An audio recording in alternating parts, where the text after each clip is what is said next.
back to another episode of the Daft on Draft podcast. I am your host, Dalton Miller, joined as always by my co-host, Corey Kinnan. As you can tell if you are watching on YouTube, it is 3 a.m. for me. I have my first cup of coffee in my hand, and we have, I keep talking about like our favorite episodes.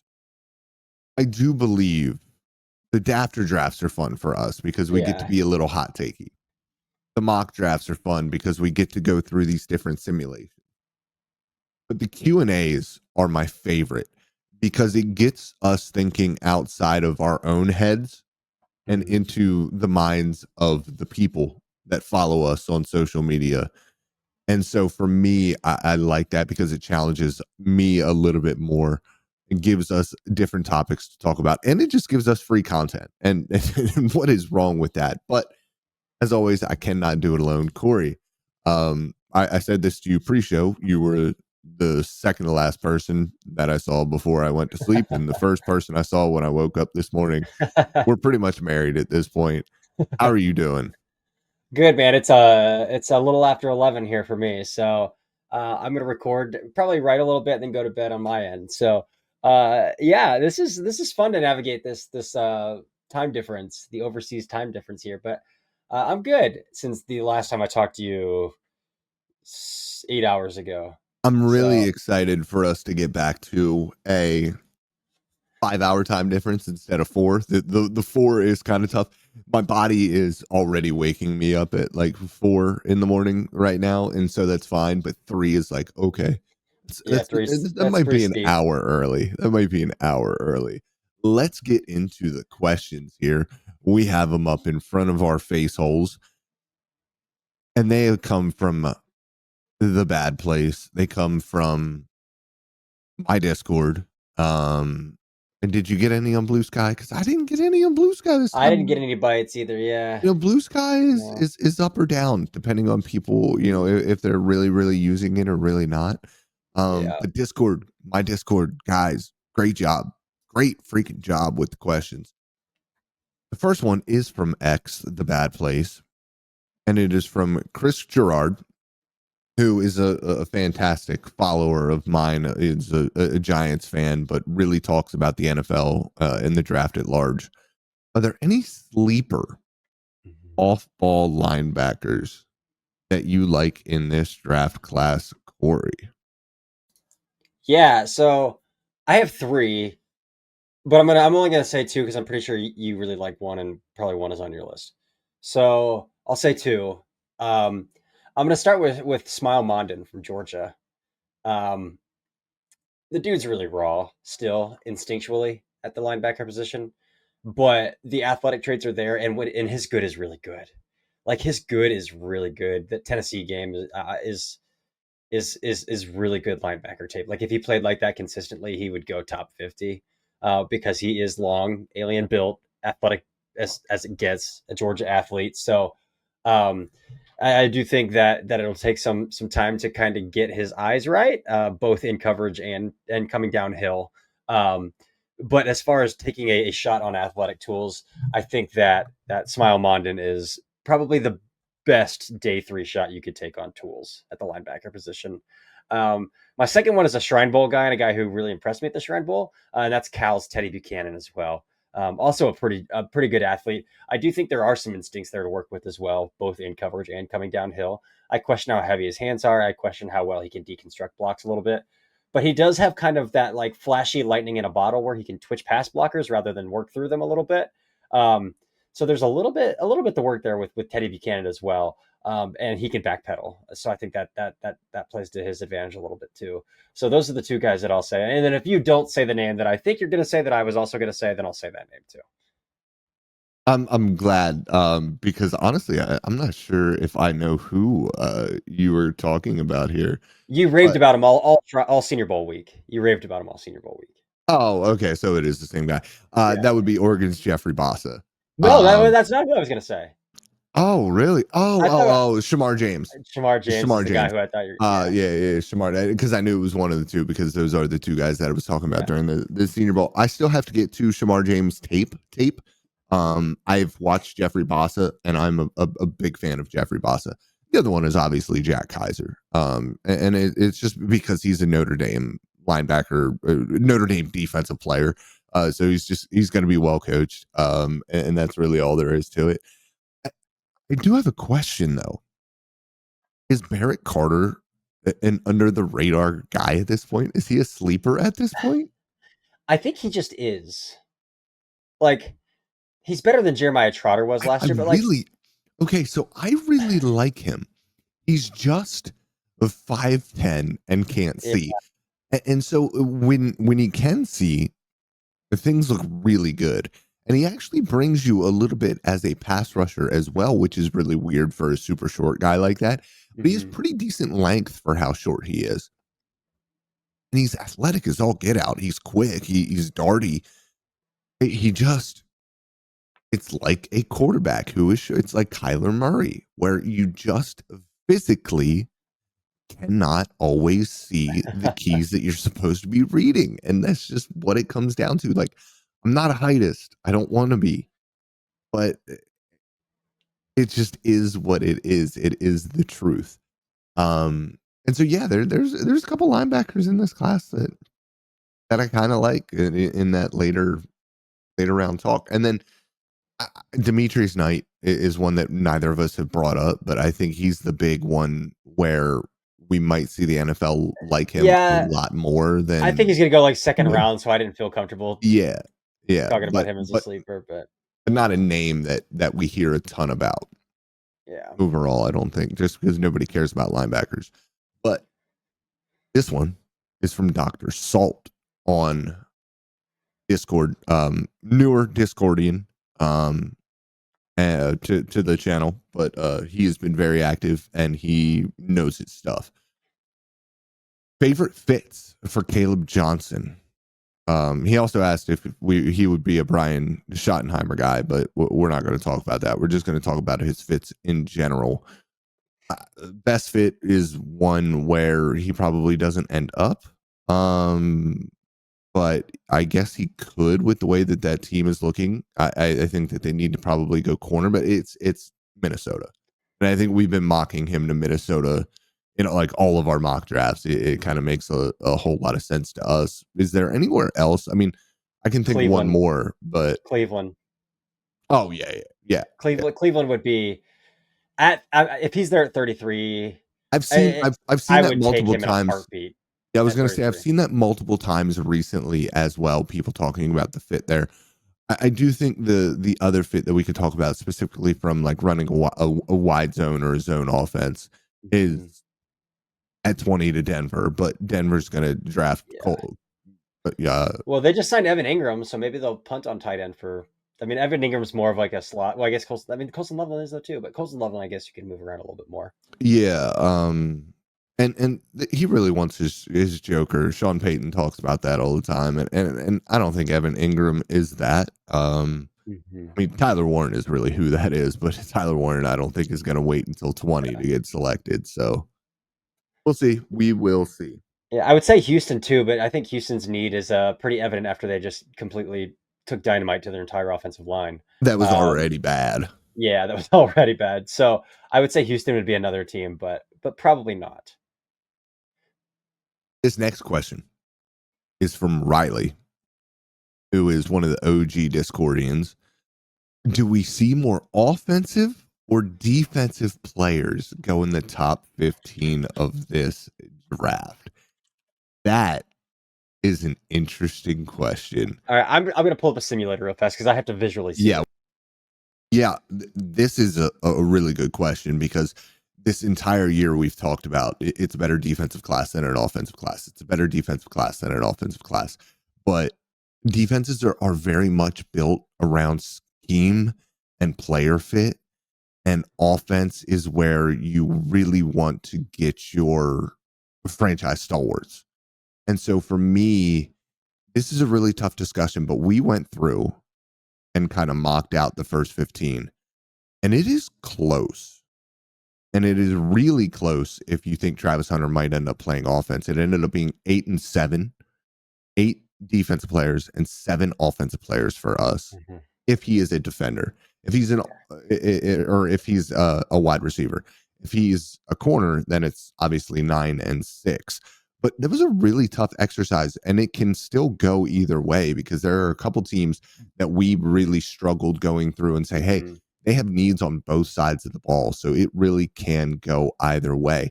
And the NFL draft is fascinating because by the time that day in April rolls around, a guy or two or three are going to go in the top 15 who we didn't think had a snowball's chance in hell going top 15. Yeah. Derek Harmon, we brought up to the Saints. And that's just like a name I wouldn't have even thought about discussing. But 320 pounds, has a pass rush profile, is a better run defender than you would think.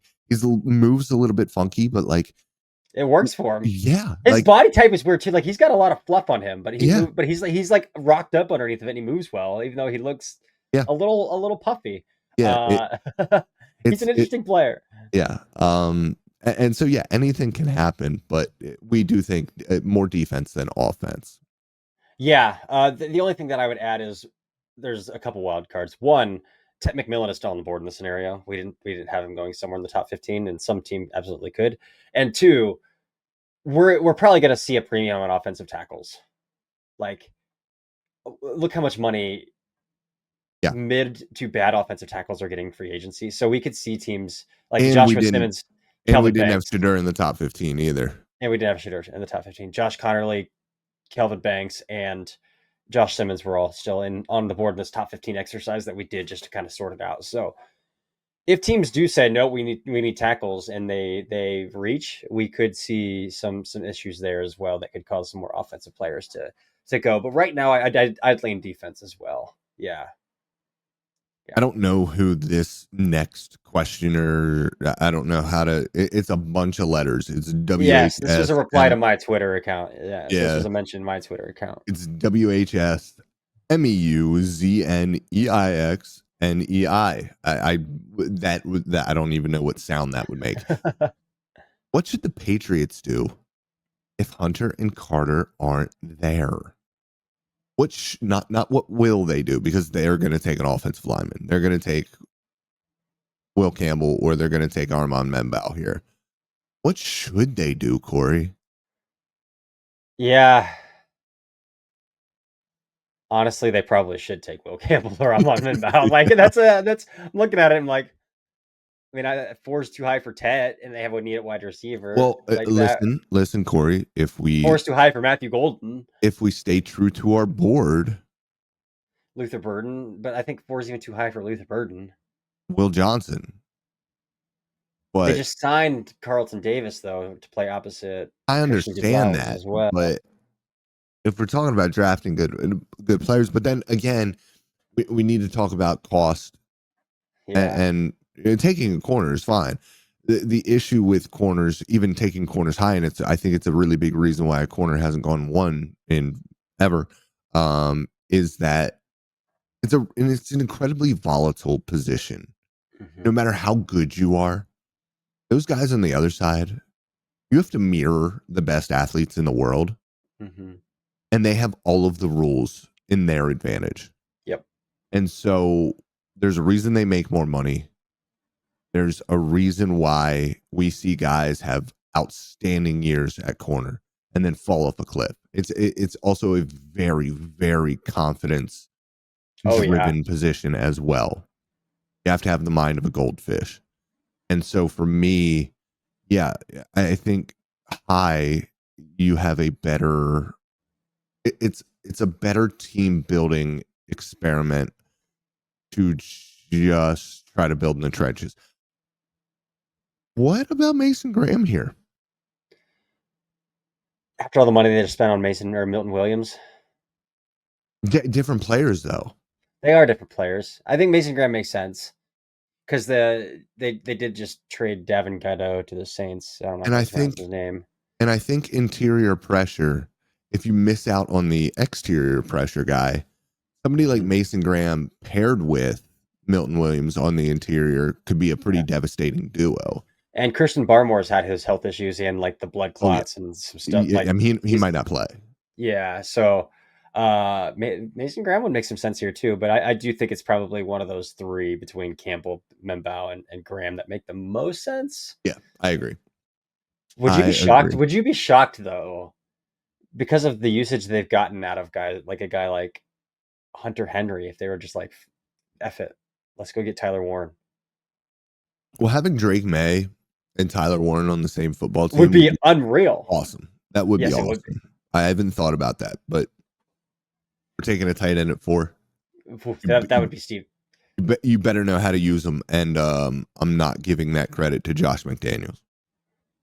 That's a valid concern. It's a valid concern.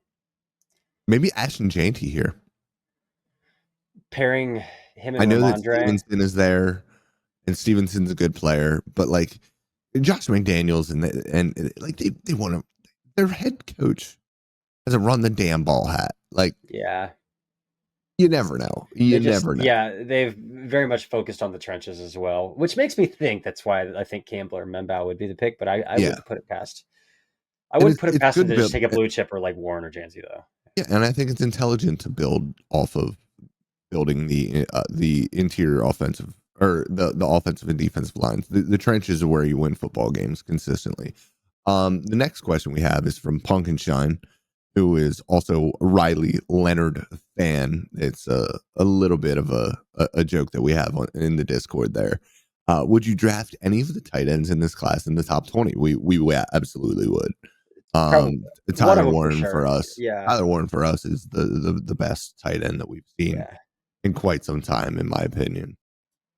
Yeah. I think Colson Loveland is like right on the fringe there.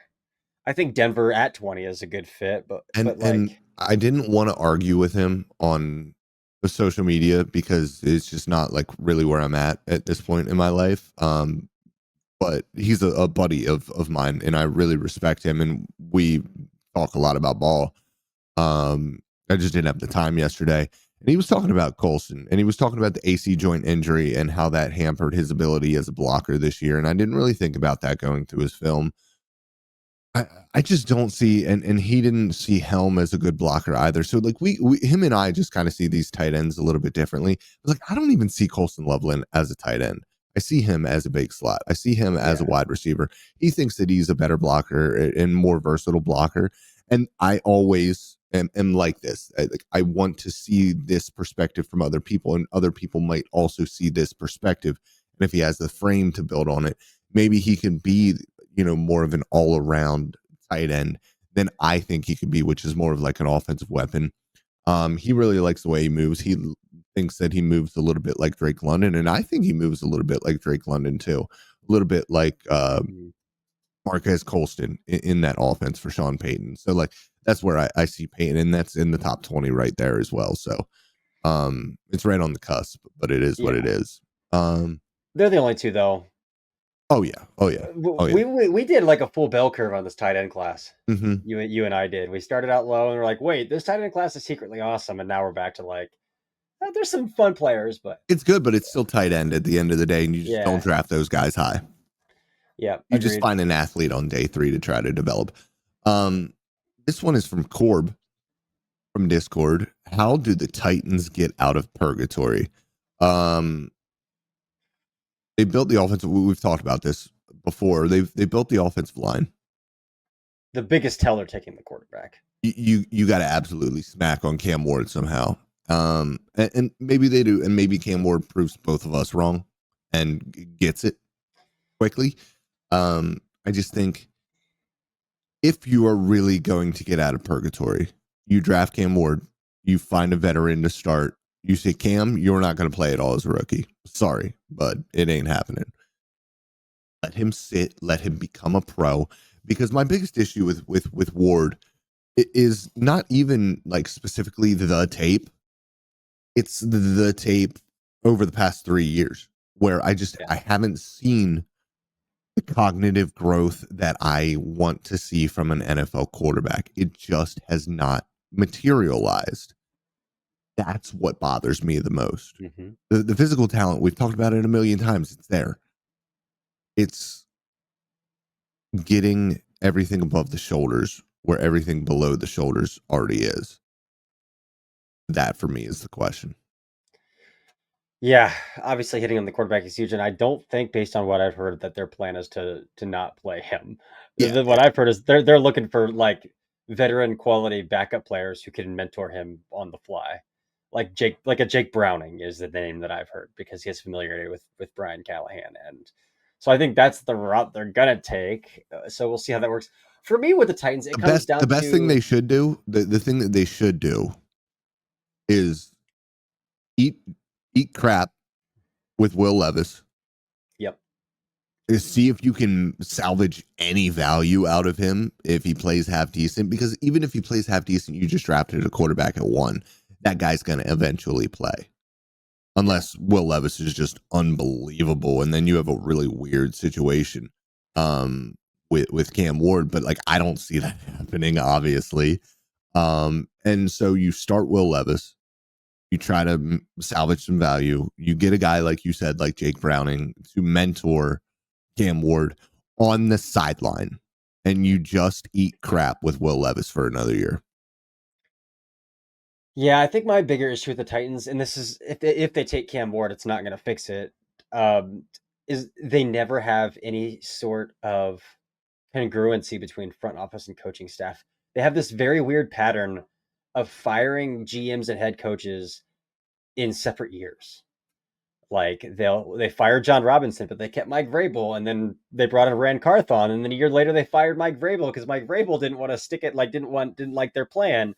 And then a year later they hired Brian Callahan, and then a year later they fired Rand Carthon, but they kept on Brian Callahan. So they just keep doing this thing where they're staggering the firings and hirings of their head coach and GM, and there's never any sort of congruency, any sort of unity between the front office and head coach. Synergy. Yeah. And here's the thing, that if they draft Cam Ward, and I've heard from guys in Tennessee, is like, even if they win 8 games, they're going to fire Brian Callahan because Borgonzi's going to want his own guy. So then what you do then is you have to hire a head coach that not only Borgonzi wants, but like that you think will work well with the quarterback. And then if he doesn't work well with the quarterback, you're going to be looking for a new quarterback. And if you have to look for a new quarterback after too long, you're going to be looking for a new GM. And it's just kind of the same cycle over and over and over again. So the Titans have to figure out some way to get everybody on the same page. Yeah. Because it hasn't happened in a very long time. 100% agree. Yeah. This one is all from, right. This next one is from Ashish. The Seahawks O-line needs work. What is the best logical pick for them at 18? I thought they might be rebuilding, but it seems like they're just doing a quick retool. They signed Darnold. They signed DeMarcus Lawrence. They kept Reed. What exactly are they doing? Offensive line is always and forever will be a need for the Seattle Seahawks. I just think it's a position that is just, it is what it is there. It's kind of like quarterback for the Chicago Bears forever. It's just, you can't find it. It was like that with the Seahawks, where with during the Russell Wilson era as well. It was that way during the Geno Smith era. The best, most logical pick for them at 18 might be wide receiver. Yep. And probably is wide receiver. Because at the end of the day, like we talked about earlier, premium on offensive tackles. And I do think when you look at this class, 18 might be the sweet spot for it, because you're looking at guys like Banks and Simmons, Connerly, Savini. I mean, that's not tackle, that's more guard, but like, yeah, you have some guards there as well. Like, there will be offensive linemen in that area, but you might be able to find one of the top 3 or 4 wide receivers in this class at 18. And then after that initial jump for offensive tackles, even if you don't get your offensive tackle at 18, you might be able to get a really good quality guard in the second round. And that will help your offensive line. And looking at the guard contracts in free agency, good gosh, you might want to start drafting guards earlier, because there is a little bit more of a premium on that position all of a sudden. So, yeah, for me, Kelvin Banks feels like a Seattle Seahawk. but we're just going to kind of have to wait and see. The hard part is that all these guys are left tackles, and Charles Cross is their left tackle. So, like, what about Cam Williams in round 2? I think I like him in round 2. We're done with the round 1 conversations with Cam Williams. Yeah. So I think that's a good fit. And I don't think they won't need to start him immediately because they still have why do I always forget his name? The Washington State cat. Oh, Abe Lucas? Yeah, they still have Lucas at right. Let me just can't make stay sure. healthy. This is honestly a class that the Seahawks could literally go first and second round at wide receiver, and I'd be like, yeah, cool, that sounds good to me. And I'm a fan of teams doubling up like that. Yeah, because I mean, for me, I have a really hard time finding a really good fit for Tet McMillan, and now this is a really good fit for Tet McMillan because they traded their true X in DK Metcalf. So for me, if McMillan's on the board, this feels like a very good McMillan spot. The issue I have with the other receivers that might be in that range, like Emeka Egbuka, Luther Burden, Matthew Golden, is not overlapping too much with the skill set of Jackson Smith-Njigba and what he can do. But I actually think this was, but also like Tyler Lockett had a similar skill set, but like could also win at the C. So like this would be a pretty good Matthew Golden slot as well. Yeah, it would. Yeah, compare Matthew Golden and Jackson Smith-Njigba. I come back and get like Jaden Higgins in the second round. Yeah. Oh, yeah. I need to go over this depth chart right now. Good gosh. Jake Bobo, Marquez Valdez-Scantling, JSN, fantastic. Charles Cross, Satoa Lamaya at left guard, Olu at center, Anthony Bradford at guard, Abe Lucas at tackle. Yeah. Whoa. They did draft Christian Haynes on day 2 last year too, out of UConn. So like Haynes could fit in there somewhere too at guard. Yeah, but yeah, it's not pretty. It is very much not pretty. It's actually a lot uglier than I thought it was. Yeah. The final question. Let's end on a banger here. This one wasn't really a question, but it was more of a conversation between 3 guys on Discord, Quan, Punk, and Austin. And Austin Mall, it's Mowell. I hope I said your last name correctly. But they were talking about Luther Burden and the potential that he slips, or if this is a prospect fatigue thing. And that's the question I'm going to pose to you, Corey. At the end of the day, is this going to be like a Derek Stingley thing where he was good when he was younger? He had a little bit of a down year in his draftable season, and then he still ends up just going incredibly high because the talent is there and because we've seen it in years past. And especially with somebody like Luther Burden, he can't throw himself the football. Yeah. And so what do you think? Is it prospect fatigue, or is he actually going to slip? So how far are we talking about? Like outside the top 20? I don't think outside the top 20. But I understand the Luther Burden stuff.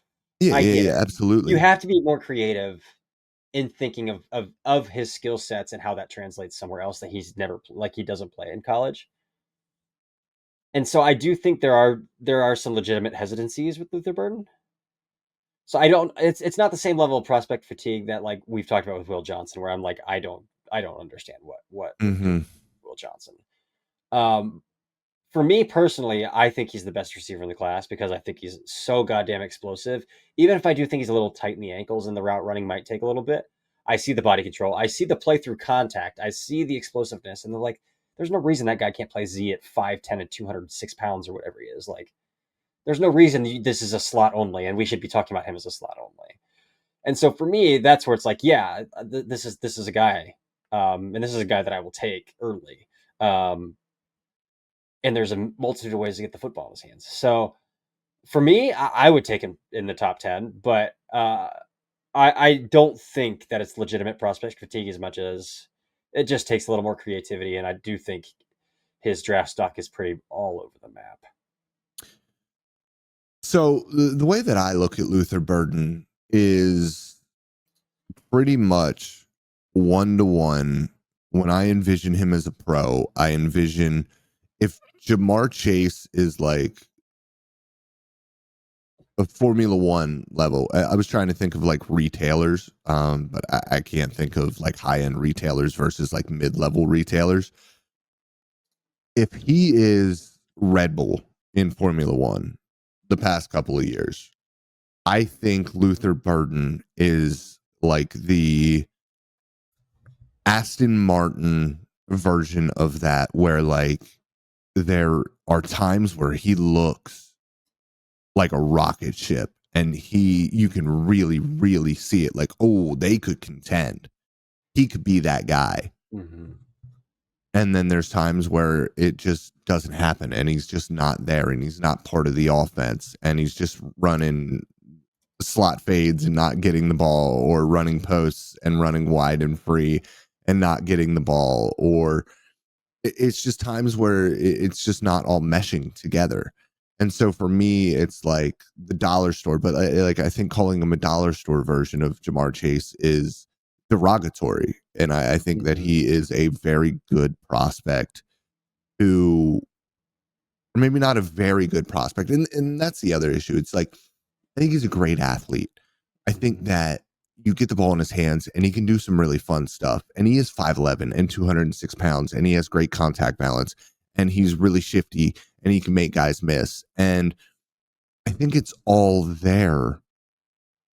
And then I look at the route running and I look at the route tree overall and I'm like, well, that's going to take a little bit of getting used to.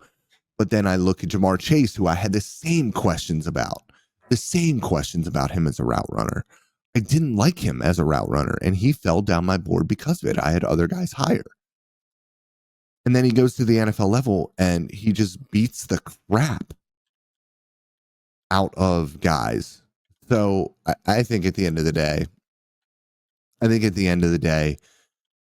he is going to be able to win at the NFL level. And that just is what it is.